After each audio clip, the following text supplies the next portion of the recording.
Ovako je prošlog marta izgledala dolina između tunela Straževica i brda Orlovača. Sada je tu izgrađen vijadukt dug više od pola kilometra. U završnoj fazi su još dva mosta ukupne dužine preko 700 metara.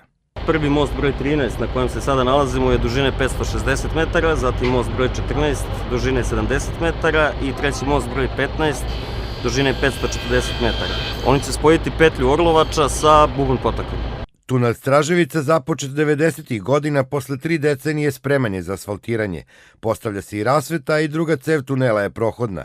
Investitori najavljuju da će tunel i 3 mosta od Orlovače do Bubanj Potoka biti završeni do 1. maja. Mi smo potpisali ugovor sa dve banke, BRD-a i banke, na 155 miliona evra.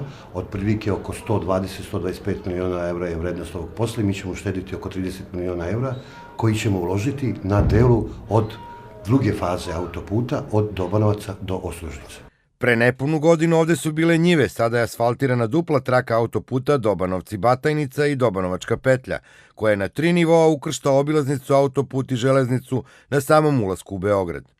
Cela ova petlja gotovo pri kraju.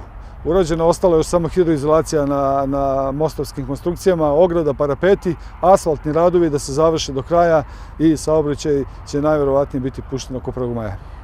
Privodi se kraju Batajnička petlja dužine oko 1,5 km koja spaja Novosadski autoput i Dobanovce.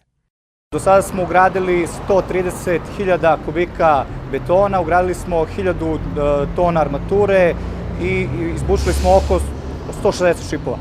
Brzo izgradnju ovih objekata omogućila su javna preduzeća i grad Beograd, koji su za dan do dva izdavali potrebne dozvole koje su se nekada čekale mesecima.